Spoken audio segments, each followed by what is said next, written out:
Welcome to the lecture on second wave feminism. We're picking up where we left off last time by discussing feminism as a whole. Today we're going to be taking a look deeper at that second wave. Again, one of the distinguishing features between second wave feminism and first wave feminism is that first wave feminism was looking towards equal rights, whereas second wave feminism was more concerned with equal recognition. I hope to, in this lecture, show you some of those ideas of how, even though women may have been granted certain rights, that they certainly weren't granted the same kind of recognition. I want to do that primarily through the text that we had to read, so that there's different excerpts from the second sex that we're going to take a look at and interpret through this lecture. This is a picture of Simone de Beauvoir, who is the author of The Second Sex. And again, I think it's worth mentioning that her standpoint when she's writing this comes from the trend of existentialism. And so some of those ideas that we talked about authenticity and freedom, those are key themes for her as we go through this lecture. And I want to pick up on some of those ideas as well. One of the first things I would draw your attention to about Simone de Beauvoir is her comprehensive view of philosophy. She's perhaps the first person that we've taken a look at who not only acknowledges the validity of Eastern philosophy as well as Western philosophy, but actually seeks to incorporate a lot of the different views that we've talked about in philosophy so far. So she was well acquainted with the ancient philosophers that we've taken a look at, as you can see with her quote from Aristotle, but she also understood the mind-body distinctions that we've talked about, and some of the other kind of analysis of Eastern philosophy as well. And so I want to draw your attention to this quote that she gives us pretty early on, where she says that in the ancient world, the oblique is defined by the absolute.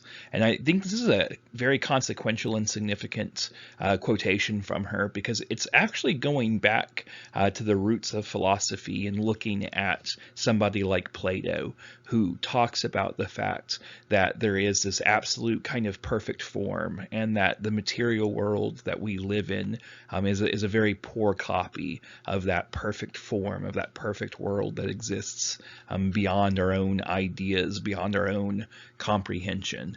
And for Simone de Beauvoir, this idea that there is an absolute which ends up defining the oblique is so elementary of our understanding about the universe, and it's so ingrained into our society and into our language that she thinks it's a good analysis for applying it towards the relationship between male and female, between making those two types of distinctions that exist. And so overall, she's pointing back to this analogy that Plato uses in the allegory of the cave, where he's saying that reality is like this kind of perfect absolute existence that's beyond our material world, to show that in many ways people have the same view about women and men, that men are the perfect kind of form of existence,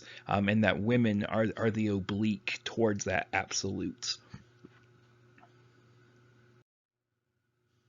One of the ways that Simone de Beauvoir brings about this representation of the absolute and the oblique, where again men are defined as the absolute version of humanity and women as the subset category, as the oblique version, is to point out the various types of professional standards, legal standards, so on and so forth, where men represent, as she says, both the positive and the neutral force, whereas women are only seen in the negative sort of sense.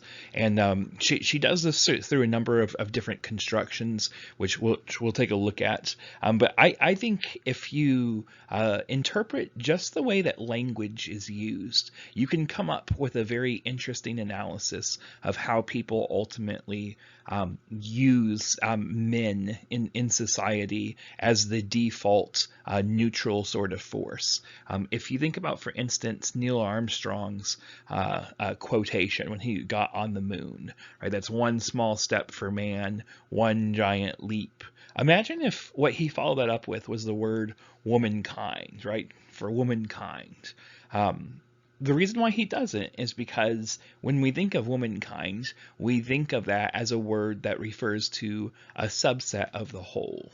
Mankind is the word that represents the whole.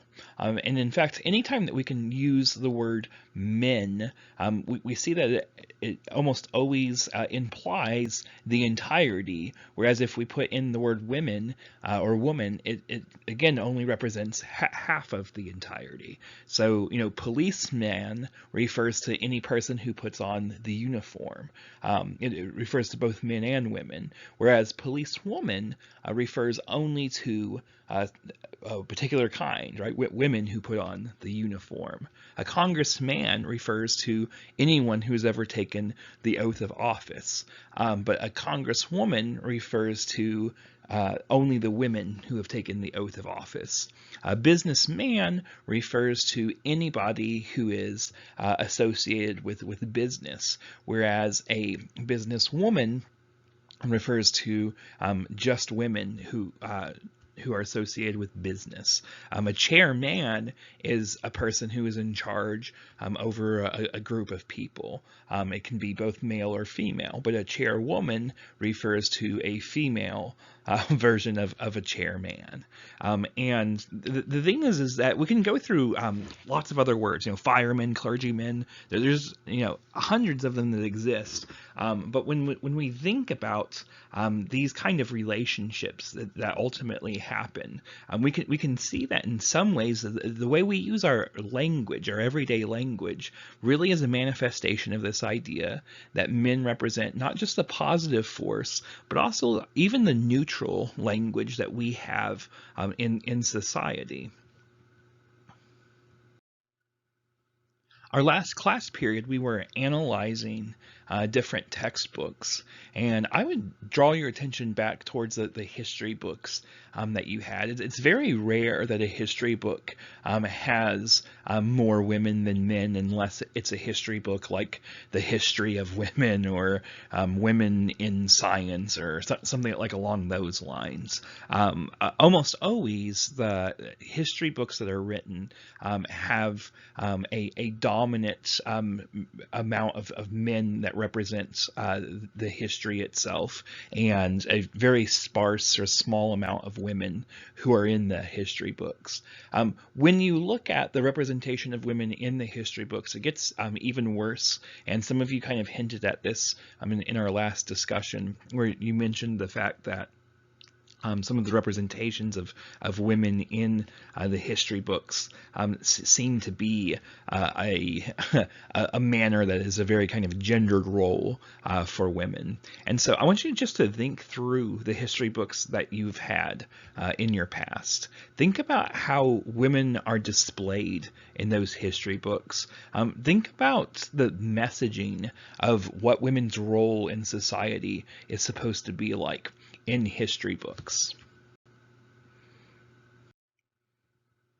It would be almost impossible to go through every single history book and every single picture that exists, but I want to draw your attention to two things about the portrayal of men, again, as a positive and neutral force of history versus the roles of women. And I've got two depictions here of the shooting of Lincoln, and I by no means am attaching any type of historical accuracy to these two paintings. But what I want you to realize in both of these is actually the role that men play versus women. And like, if you look at this, right, as Abraham Lincoln is being shot, right, the women who are sitting next to him are kind of cringing. They're like moving back, right? They're like aghast, like, oh no, right? Like, how can this be, right? Whereas like the men are fully involved in the action. They're like charging forward. They're like ready to take control. And again, it's two completely different depictions, but they show the role of women and men in a way that is often embodied in history. If you look at this painting of Napoleon, which is one of the most famous portraits in history books everywhere, I've seen this picture I don't even know how many times. Napoleon himself gets a very credulous kind of shake from history. He was completely defeated in Egypt. He was defeated in Russia. He was exiled, came back, and then was defeated again. The stature of Napoleon is always joked about as being this person who was, a little too short compared to like everybody else. And yet, what we remember about Napoleon in history is that he was this brilliant military leader. We see this portrait of him as being this, fearless person who is up on top of like the horse. And what I would point out is that's a very generous depiction of somebody who, if we were to switch the role around and Napoleon were to accomplish the exact same things that he did throughout history, but be a woman, we would probably discount a lot of the so-called victories that he had. We would not have the same kind of depiction for him that we had beforehand. I want you to think for a moment about some of the famous figures in history. I'm going to give you an example of a few on these next slides. One famous female figure in history that we have probably heard about if we've taken some kind of Western civilization class or Western world civilization, something along those lines. One person is probably Cleopatra. And to me, one of the most astounding things that about Cleopatra is not what kind of leader she was in Egypt, not how she ascended to the throne, unless you do a really heavy kind of like check. Not even like what kind of like political maneuvers like she made in her own kind of like history. Inevitably, what everyone ends up knowing about Cleopatra is that for a time she befriended, and I am using that term fairly loosely, right? But she befriended Julius Caesar, and they had a child together. And when that was a failure, when Julius Caesar ended up dying, then later on she befriended Mark Antony, and I mean befriend in the exact same sense there. That's most of what everyone knows about Cleopatra in history, and when people portray her in history, they usually do it in a fairly sexualized manner. They usually do it by showing her relationship to one of those two or both of those men. If I could point out for a moment, this is actually a repeating kind of trope that happens in history a lot, where women who are accomplished and who have done something well are still defined in their success by their relationship with other men. For instance, if you take a look at Pocahontas, who is also again, a person who people know decently well throughout the history of world civilization. The story is extremely similar. The two main things that we know about Pocahontas is that she had some type of relationship with John Smith, and that she brokered some sort of deal between her father and the people who were at Jamestown for a while, and then later on, even though she didn't live very long and died, she was married to John Rolfe. And most of the success and most of the things that we understand about Pocahontas really come from the fact that she befriended both of these individuals. We don't focus at all on the fact that she had like a great language fluency. We don't focus on the wars that her father dealt with like beforehand, and her role in doing that. We don't focus even on her kind of back and forth relationship with Jamestown and the courage it took for her to be able to stand up for somebody like John Smith. When we do look at her like courage, it's usually done in a superficial like sort of like manner. It's usually done as a definition of her existence through John Smith or John Rolfe. And so again, I'd point out like this is just kind of a repeating trope like throughout history, where even when we acknowledge women who have altered the course of history, even when we acknowledge women who have done a lot for history, we tend to do it through the success or failure of the men that are associated with them as well. If I could give one more example that I think is very telling of this, I'd like to show this next slide here. Unless you've seen like a documentary about Joan of Arc, or you've read some sort of book or something along those lines, you really don't know very much about her. You know that she had some role in fighting, but if you look at a depiction of Joan of Arc in history, I want to point out that she was thought of as a witch like during her time, and then later was canonized. If you look at almost any depiction of Joan of Arc, they all have her looking up towards the heaven for guidance from God. And by no means am questioning Joan of Arc's faith, and I'm by no means questioning whether or not people should be allowed to depict her looking up towards the sky. But if you contrast that with other military leaders or other people that we know about through history, Constantine was somebody who was born admittedly as a pagan, and converted to Christianity after seeing what he said was a like flaming cross in the sky that allowed him to move forward for victory, and that's where he places his conversion over to Christianity. And when you look at any depiction of Constantine fighting that battle, you never see him looking up towards the sky seeing this cross that he's talking about. It's always Constantine with a group of men charging the battlefront. And so again, what I point out is even in the places, and history books, as many of you have seen, are not kind towards the count of men versus women, right? Men are portrayed many more times than what women are in history books. But even when we consider women, it's still done through these cheap kind of standards where we don't consider them in their own right. We consider them through the success and failures of other men. We consider their attributions of their faith towards God as opposed to the accomplishments that they actually achieved.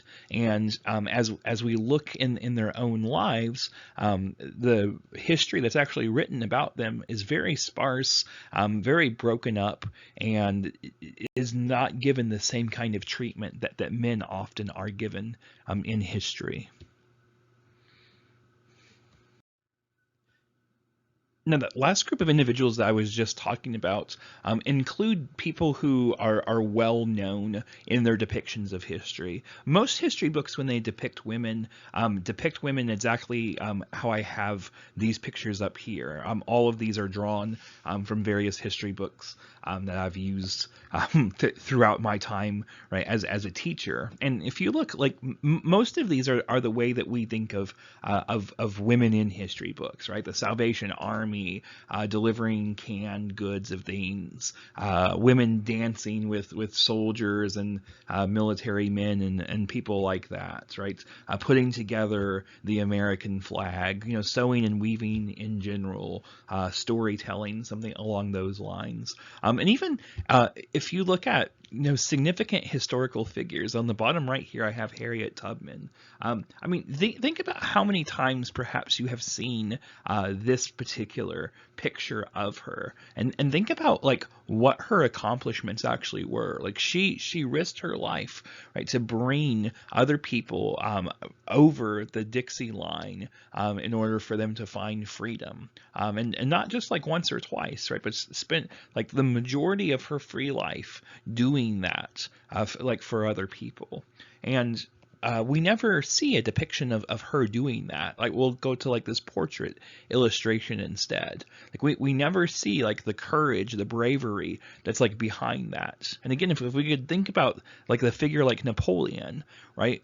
Like he's always displayed with courage. He's always displayed with hundreds or thousands of soldiers like around him. He's always displayed as this military kind of genius. And again, I don't want to downplay whether or not Napoleon was like a military genius, but when you look at the way in which men are portrayed in history, there's no question that they have an active role. There's no question about their absolute authority in history. And if you compare that to what Simone de Beauvoir is saying, right, where the oblique women are defined through the absolutes, even when you can look at women who have done things to change the course of history, it's always still equated under the leadership of men, under the understanding of men, so that women who lead very active sorts of lives to change the course of history still are portrayed exactly like this bottom right portrait of Harriet Tubman, right? The most interesting thing that we can know about her in history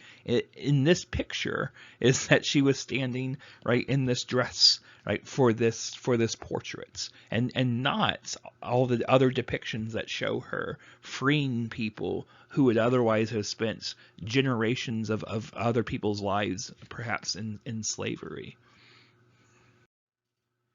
Now, of course, people, when they look at this, one of the kind of arguments that they put up against that is to say something along the lines of, well, like it makes sense that there are more men that are depicted in history. It makes sense that there is a large disparity of men in something like a mathematics book, right, or a history book or an economics book, or even a literature book, right? Because I mean, think about the people who you read, right? Like in economics, like you're reading like Adam Smith, right, and Karl Marx, and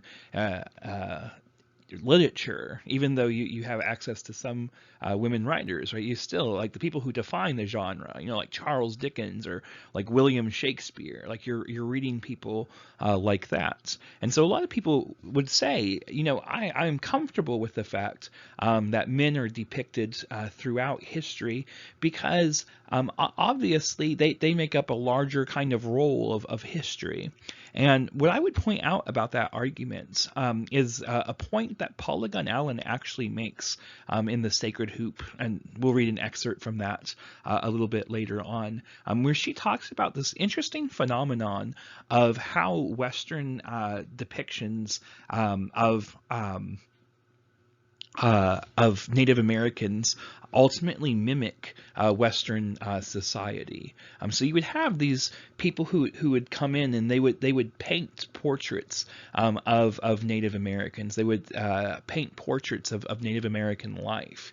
You have people like John Smith, even in his journal, who would write about what it was like to come over as an explorer and look at this kind of first encounter with Native Americans. And what she found in her analysis over and over again is that despite the organization of those societies in particular ways, where they would have things like women who were medicine women, they would have women who were ministers, women who sat at tribal council meetings with power and authority. And she takes this analysis a lot further than just talking about women, right? She in a lot of ways talks about what are referred to as the Winkei or two spirits, who have even more powers than most normal people because they possess two spirits. In this, these are the people who we think of a lot of times as transsexual, bisexual, just gay in general, but from her perspective, in Native American societies, these people were perceived for a long time as having extra powers, as having again two spirits in a single body. And so from her perspective, she points out the fact that these portraits and these paintings end up showing life that mimics Western ideas and Western patterns a whole lot more. And so these people, these women who sit at these tribal council meetings, in the paintings, they aren't represented. They aren't shown sitting at the tribal council meetings.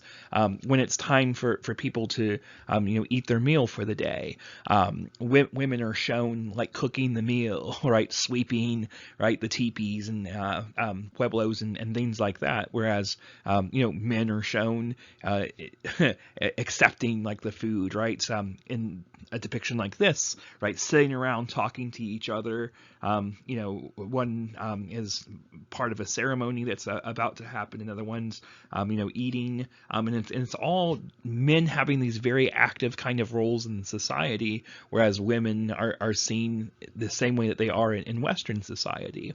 And the interesting and intriguing analysis that Paula Gunn Allen does is she says, what's to make us think if this happened in Native American societies, where women were painted out, where women were kept out of their actual roles, and depicted as subservient towards men, when in reality, in those societies, their roles were much greater than their depictions. She says, why not assume that that's true of Western societies at large? Why not assume that women have taken on more responsibility and more roles throughout history for which they haven't gained credit? And what I want to do over these next few slides is give you some examples of where we know that that's actually true in history, and how that's actually changed the course of history in some very significant ways.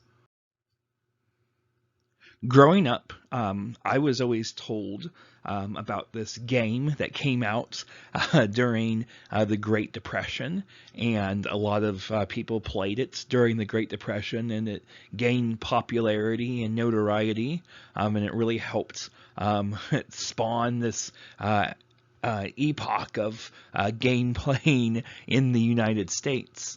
But what a lot of people don't know is that the game that they famously think of as Monopoly actually started off patented by Elizabeth Maggie Phillips as the landlord's game. And if you take a look at it really quick, I think that you'll see that this is a game that you're fairly familiar with. If you look closely there, you can see that patent is for September 23rd, 1924. And again, it's given to Elizabeth Maggie Phillips. But the way that we typically think of the game of Monopoly is that it was something that the Parker brothers, like put together, and it exploded from the Great Depression. And in fact, what really happened with the landlord's game, which later became the basis for Monopoly, was that when this patent expired, they just simply bought out the rights for a very cheap amount of money, and then started mass producing and selling this game, slightly different from what had existed beforehand.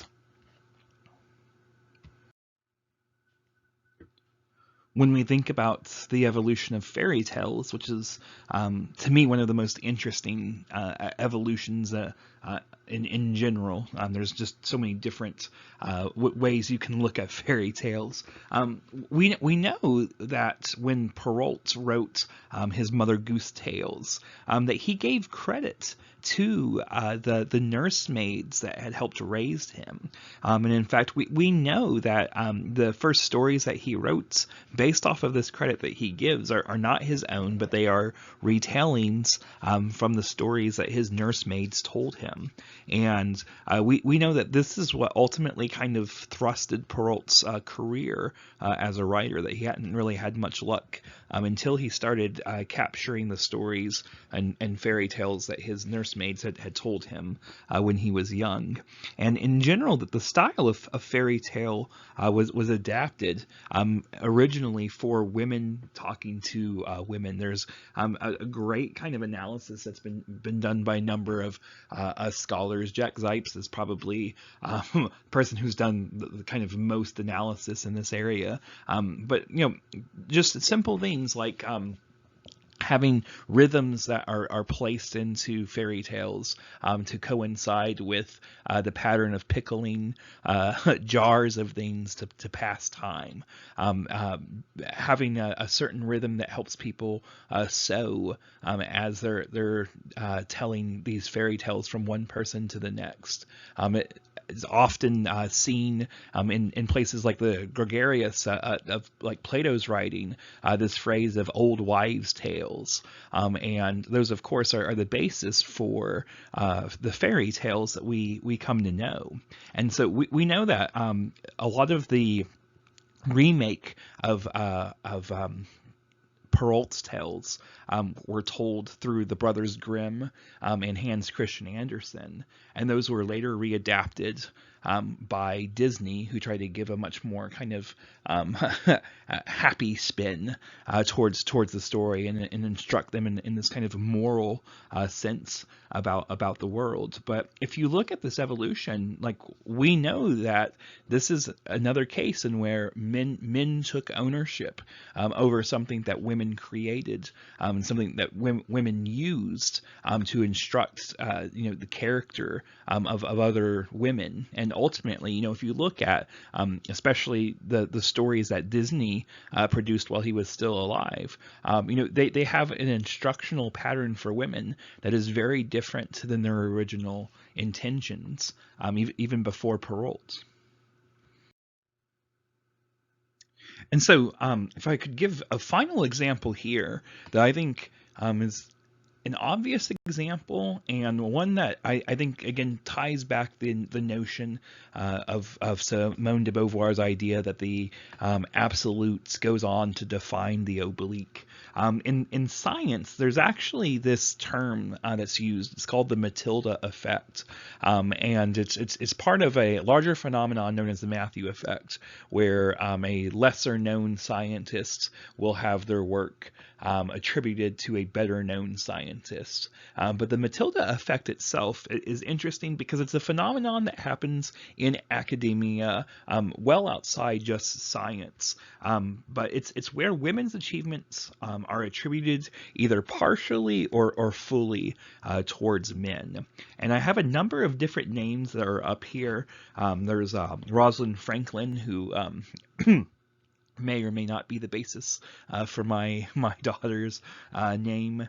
There's Sophie Germain, Alice Augusta Ball, Ada Lovelace, Gertie Corey, just so many different women who are up here on this slide. And what I would point out is that each one of these have a very specific and unique story about how they discovered something, invented something, and the credit that should have gone to them for their discovery or their invention ended up going to another man instead.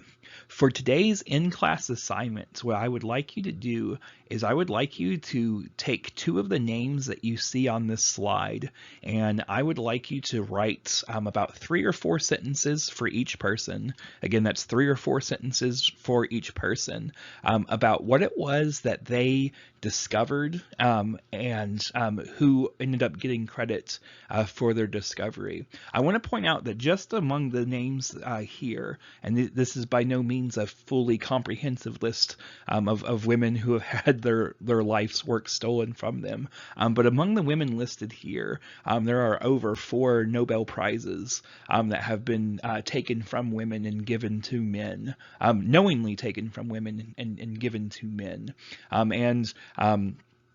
When we think about that, people often bring up figures like Mary Curie, who is the only person to have actually won 2 Nobel Prizes, I believe. And what I would point out is that despite that very high credential in her own life, she was never admitted to the Academy of French Science because of her status as being a woman. Most of these examples that you're going to look at have happened in the last 150 years or so, and some of them are very recent, and some of them are a little bit further back in time. But what I would point out is the fact that these happen so much closer towards our own time period, and we know that it's true, in some way shows how history has, in a lot of ways, been rewritten to assume that men have made high achievements, to assume that men have done more than what they actually have. And again, to go back to the language that Simone de Beauvoir uses, to assume that men are absolutes and that women are oblique. And so I will give you a moment here to look through these names. Pause this video if you need to jot two of them down, and just just take them at random. If you recognize some of the names, I would suggest that you actually look at the names of the people that you have not been as familiar with. I hope in looking up the names of some of those women, you've been able to see again this phenomenon of how women's life work has been taken from them and given credits towards men.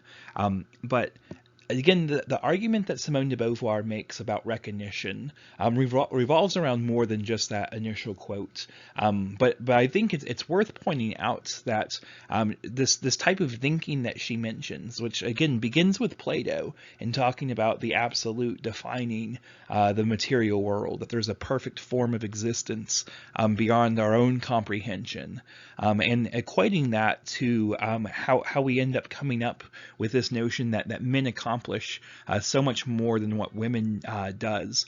All of that argument is really only a small fraction of what she's talking about in terms of recognition, and showing that women are not only capable of doing things that men have accomplished, and that women have had their life's work stolen from them, right? And that women have not been represented the same way that men have. But there's even a bigger kind of argument in her writing, and I want to draw your attention really quick to the last line she uses in this one paragraph, where she says that along with the ethical urge of each individual to affirm their subjective existence, there is also the temptation to forego liberty and become vain. And she talks about in a number of different ways, ways in which women accept this idea that men are absolute and that women are oblique. And sometimes it can be an acceptance that's very like depressed, and sometimes it can be an acceptance that's not as depressed, maybe even a little bit more joyful. But if we think about the existential roots of her version of feminism, I think it's an interesting kind of analysis about the role of freedom. So many of you, when we were talking about existentialism, said something along the lines of that, your freedom was limited, that you'd been thrown in certain situations, and so that makes life very hard because of that limitation of freedom. And I tried on each analysis where I saw that, to point out the fact that from an existentialist standpoint, the fact that your freedom can be limited still allows you to maintain an authentic identity, because it's only when you stop having the ability to have choices that your freedom itself dissipates away. And part of having freedom is that other people have freedom as well, and that some people's freedom can encroach upon your freedom. And as long as that's true, you know that you're still making choices that can lead towards the possibility of an authentic existence. But again, when all of your choices are already made up, when the meaning behind your choices, when the meaning behind your existence is already prescribed, then that's when it no longer is an authentic identity, but instead just the expectation of who you're supposed to be. And so if you can look at this slide for a moment, I think the contrast between the two images, right? One is showing this flower that's, growing. It's growing towards the guidance of the sun in the rain. It may be in a kind of a harsher sort of like climate. When that's cut away and placed inside a vase, it no longer has the same possibilities as when it's out in nature, able to grow. One of the things about that is that its life inside that vase is a lot more certain. It's a lot safer, It's a lot easier. It's going to be fed and watered regularly, right? But that kind of existence from the flower standpoint, hopefully, isn't nearly as interesting, isn't nearly as authentic as the first type of existence, where all kinds of possibilities are present, and many of those possibilities are a lot more dangerous. Where again, a giant storm could knock the flower away, and never survive again. Something could come and peck it out. All kinds of things, all kinds of possibilities exist for for the free version as opposed to the contained version. And that's really the same kind of argument that Simone de Beauvoir is making here about women as well. Is that she points out the fact that some women would rather forego the liberty to become the object of another person. Like they're fine with these kinds of like depictions of themselves because it still gives them a sort of liberty that they would otherwise not be able to enjoy. And so if you've ever read something like Isbin's like a doll house, right, where he like treats his wife like this little doll, and he gives her the little trinkets to keep her happy, and has her do tasks like that makes him feel pleased. You can get a sense for the kind of argument that she's talking about, where it's not just trying to gain recognition from other men that's important towards Simone de Beauvoir, but it's actually trying to get women to recognize themselves as well. That's just as big of a task, because at the end of the day, it's so much easier to just give up liberty and to assign yourself a victory in something that you're certain about. And this is where we get the notion of people being in the double binds that we talked about, right? Where it's either a bad mother or a gold digger, right, or a lazy worker, or something like along those lines, is because of the women who decide to give up their liberty in order to fit the role, in order to fit the mold that society has prescribed for them. A question that we should ask in considering this notion of liberty is, how do you maintain this type of freedom that Simone de Beauvoir talks about if you always have the possibility of forgoing that liberty and becoming a thing? And what's important, given Simone de Beauvoir's existentialist background, what's important to keep in mind is that there are many ways in which we can choose a version that is an inauthentic version of ourselves. That is, we can choose ways in which the meaning is already prescribed. We already have certainty about the kinds of conditions under which we are choosing. And it's very hard to do the other thing, to have an authentic existence where the choices aren't made, the meaning isn't prescribed towards you. And so it's important in light of that to get a good handle on the traps that people fall into, that women fall into, that force them more or less into foregoing their liberty and becoming a thing. And one of the central ideas that Simone de Beauvoir has in connection with that is this dichotomy that exists between the professional career of women and women's sexual lives.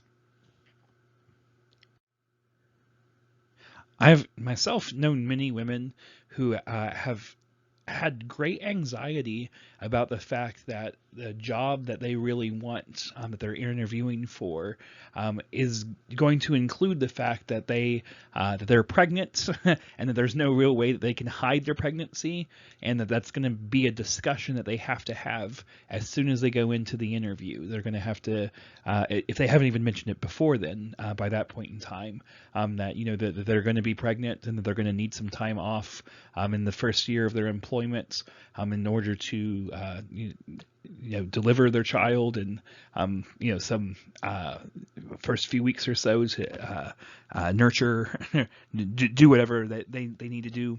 And what I'd point out is first of all that that's never a consideration that men have to make. Men never have to decide things like that. If they decide that they're going to pursue being a father, it still doesn't come with having to explain their fatherhood at an interview session. It's something that never comes up. And so this idea about choosing your type of sexual life as an interference in your professional life, Simone de Beauvoir points out, happens precisely when both of them are at their peak, between the ages of 18 and 30.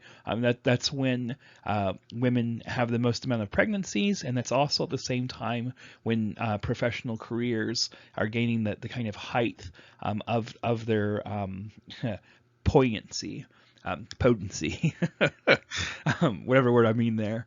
And so looking at that, this tension that exists between deciding, just how sexually active you're going to be and how far you want to go in your professional life is always a consideration that women have to make for themselves.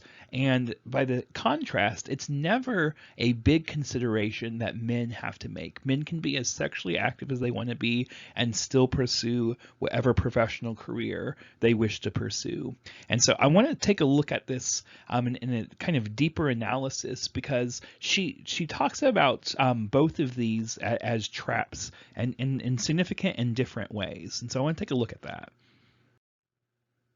So in a woman's professional life, aside from this dichotomy that we were just talking about between the sexual life and the professional life, within a woman's professional life, there's already this kind of course of obstacles that exist, one barrier in front of another, that makes it more difficult for women to pursue a professional career in general.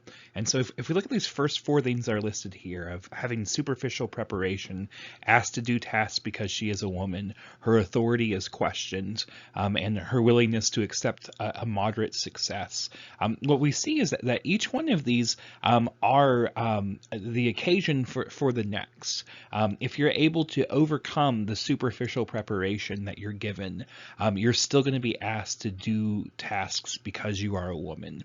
If you're able to get past that superficial preparation and you're able to overcome, deal with the fact that you are asked to do all these tasks because you're a woman, you're still going to have your authority questioned. If you can deal with those three things together, right, you're still going to be willing to perhaps accept a moderate amount of success. And I want to give examples for each of these things, but again, I want them to be seen in the appropriate light as well. Is that each one develops into the next. As you try to overcome, deal with, live with one burden, a new burden pops up in its place to continue both of them. And so if we look at, for instance, like the very first thing here about superficial preparation, I think this is such an important thing because it goes back to what we were talking about with Marx, about how people are taught how to pretend to work as opposed to actually working. And if we look at this in terms of women themselves, I think there's a number of interesting things that we could talk about. I was watching the bioepic of Ruth Bader Ginsburg the other night, and in it, there's a scene where the dean of Harvard has this dinner with all of the women who I think are the first class of women that are admitted into Harvard Law School, and in it he's going by each woman who is in law and more or less asking them like how law school is helping them prepare their careers to be good mothers for their extremely successful husbands, and it's a big part of the movie, like overall, but you think about this in other ways. In graduate school, there's lots of times where men will be, again, in the same graduate school that women are in, men will be like the heads of these projects, and women will be like the lab assistants that help like those men. If you look at church directories, you could do this easily, like just go on Google and look at the website of like the first like 15 or 20 churches that you see. There's this obvious pattern that exists where if you look at the staff, like directory of each, like the head minister, the associate minister, like the youth minister, like all of the ministers are men except for one, and it's almost always the same, right? And then the one is the kids ministry or the kids minister. An interesting analysis beyond that is to look at the pay rate for each of those, right? What do all the ministers that are men make as opposed to what the children's minister makes? And of course, if you were to compare, and there wouldn't really be a good way to do this, but if you're able to compare the job requirements of all of those, what does the associate pastor do as opposed to what the women's minister does, or something like along those lines, you would have another kind of interesting comparison.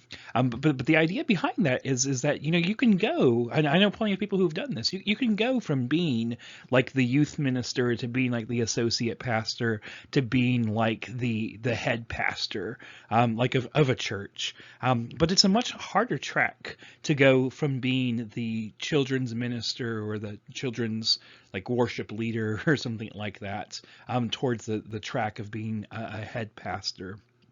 And so if you can get past that first barrier of the superficial preparation that exists, like the next thing that exists is being asked to do these tasks just because you're a woman.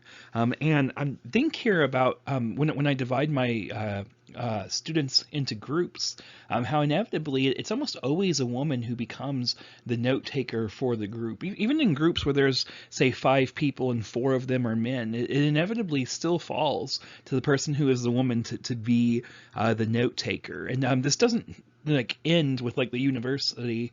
Like if you go to like a department meeting, you can see the same thing where women in that department are the note takers for the committee meeting itself, and the men are just, you know, sitting around giving their ideas. One of my favorite examples of this is actually an episode of Friends, and I apologize if I've mentioned this episode before, but Rachel is asked to go get coffee, and she's been this barista who, like, she quit her job in being a barista because she didn't want to get coffee for people, and so she's given this opportunity where she can work in fashion. And when she starts working in fashion, what she does as an assistant is go and gets coffee for the assistants. And it's interesting just how many different times women who are interns, women who are looking for this kind of extra way of getting noticed, how they can be asked to do these things that the male interns, that the men working with them on the same level are never really asked to do.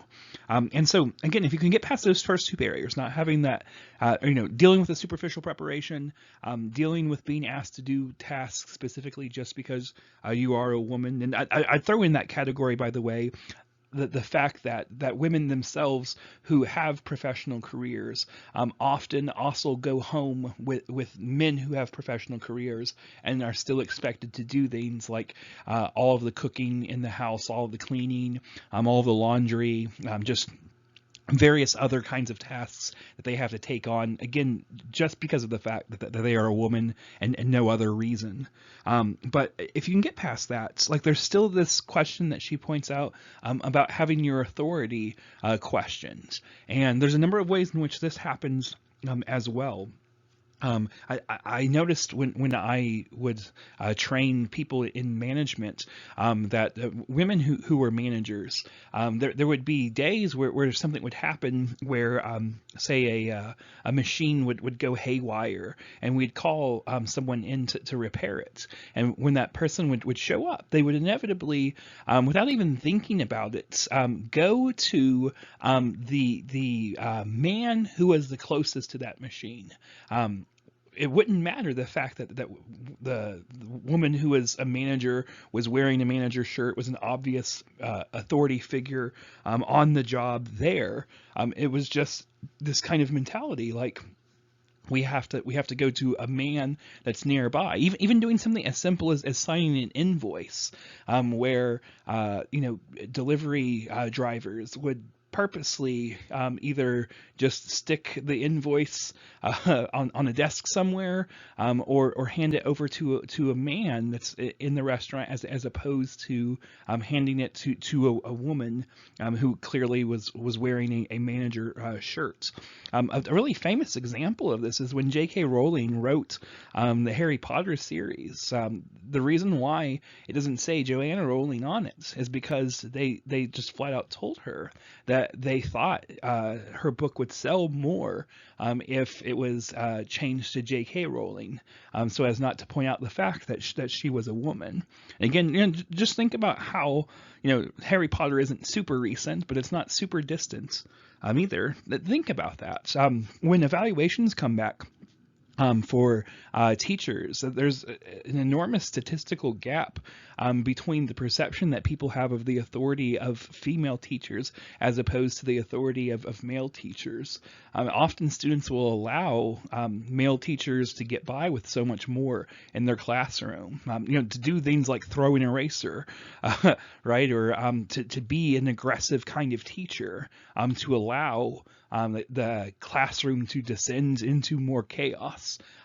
These are much more acceptable for men than they are for women, because again, going back to what Simone de Beauvoir points out, there's this question of, well, maybe the woman teacher is letting the classroom dynamic slip a little bit too much. Maybe she needs to take control a little bit faster, and it doesn't become as much of an issue for men.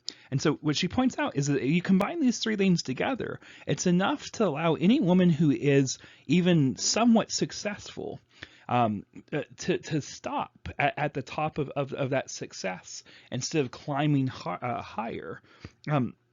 One way to think about this is again, just to think about how many CEOs are actually women. It's astounding if you are a woman just to become a CEO. And so you may not think, once you've reached a level of success like that, you may not think to try and go any further, because you've already accomplished more than what any other woman has. And even though it may still be significantly lower than what men have accomplished up to that point, for women, you're willing to forgo that extra bit of liberty, because where you find yourself in the world is much further than where any other woman has found herself up to that point.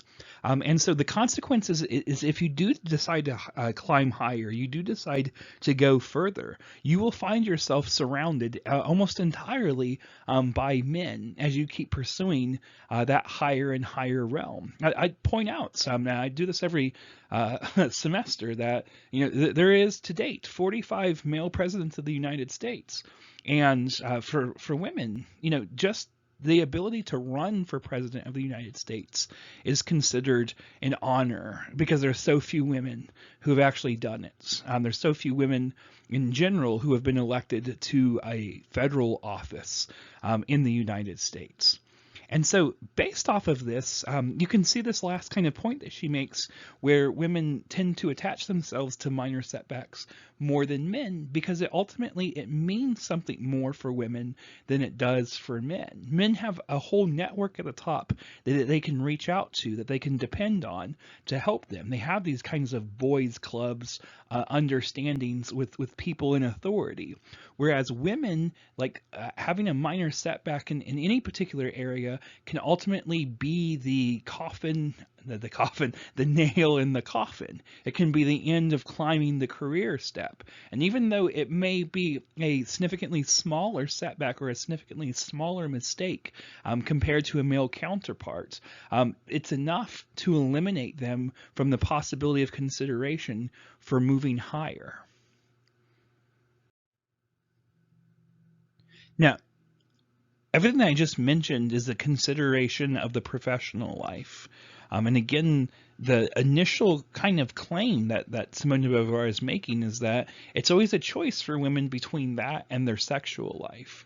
And we talked a little bit in our last class about some of the dichotomies that exist for women in terms of thinking about themselves as sexual beings, as sexual people. But I want to end on this lecture by talking about the last line that she's referring to. And she uses this kind of weird formation where she talks about the violence that men are able to use in order to connect themselves with the world. And you may look at that and say, well, isn't it a good thing like that women don't have the ability to assert their violent selves in the same way that men do? But she actually brings this back to the discussion that she has in mind about the sexual life of women. And I want to take a look at this really quick because I think it's an interesting analysis, particularly from the fact that it was written in 1949, and it still to me seems very true for today. It says, "The young girl can today go out alone and idle in the Tuileries, but I have already noted how hostile the street is to her, with eyes and hands lying in wait everywhere." And on one end, people looking at this kind of idea that she gives of how it doesn't even dawn upon men that they are free to bike their way across France, that they can go walking late at night without any kind of injury or thought like against them. It perhaps seems to some people that's not a very good criticism, right? Because it's like, well, I don't want my daughter walking out by herself, like no matter where she goes, or something along those lines. But consider for a moment what that says. Like, if you think that's true, that like it's okay for men to walk out like on the streets at like 2 o'clock in the morning, or to go like on a bike ride across like the country, but it's not okay for women. Like, consider what that says about the recognition that you're willing to give towards men versus the recognition that you're willing to give towards women. And for me, one of the most interesting kind of aspects of this is if you think about it in terms of catcalling. There is what I have linked down here at the bottom, a Twitter account from this girl who or this woman who for a month ran around Amsterdam, and as she was running, she documented all of the people who catcalled her. And what she would do is she would just simply go over, she would take a picture of herself with them, and she would put on the feed what it was that they said to her. And there are a number of different remarks that are listed there. And the pictures that I have here are by no means a comprehensive view of all of the pictures that she took. But what she's trying to get at and show is that for a woman, everyday activity like running, just running and getting exercise is laden with these ideas of sexism. And it's not just the sexism itself, but it's the entitlement to the sexism, where it just seems to the man that it's a natural thing, that they should be allowed to catcall somebody and expect that is a manner that is appropriate for their life. And so what I'd point out is going back to the whole idea in second wave feminism about it's not enough to say that you have rights, but you need recognition. The real idea that Simone de Beauvoir is going for here is that it takes more than just a legal standard to make society a better and less sexist place. It actually takes a different type of consciousness in individuals. It takes a different consciousness in men to not think of themselves as the positive and the neutral force, but in sometimes to even think about the fact that they have negativity as well. And what's interesting is in this context of her discussion about the violence, right, the lessons of violence that men gain, what she's really getting at here is that women can show aggression too. Women should be able to learn about the world, to be able to make a mistake and not have it attributed to your sex. She says is something that is very well understood by men, and something that women have yet to be able to get to. Because in the grand scheme of things, men are able to see their lives as a natural connection with the world outside of themselves. And for women, because they are the oblique in terms of the absolute, the only way by which they can gain recognition from themselves and from the world at large is to be able to discover a type of freedom that is entirely in the context of having men who are willing to no longer think of them as dependent upon their own consciousness. And what's interesting is that that's not just what Simone de Beauvoir says, but going back to Hegel, that's the same idea as well. For as long as a person thinks of themselves as a master over someone else's life, they can never gain a collective consciousness because they'll always think of themselves in terms of the master. And if you remember, the interesting inversion that happens for Hegel is that the master realizes that they've thrown their entire life, they've turned every part of it over to the person who they thought that they were enslaving. What I would point out is in the same kind of writing, Simone de Beauvoir is really asking women to stop thinking of themselves in terms of the dependent consciousness, and to think about what does it mean, right, to assert your freedom. In a case like this, asserting your freedom may mean that you are getting catcalled, but that doesn't mean that you should stop doing it. What that means is that the people who are doing the catcalling should understand that on some level they have not yet embraced and thought of women as fellow human beings. And with that, I appreciate you listening to this lecture and have a wonderful day.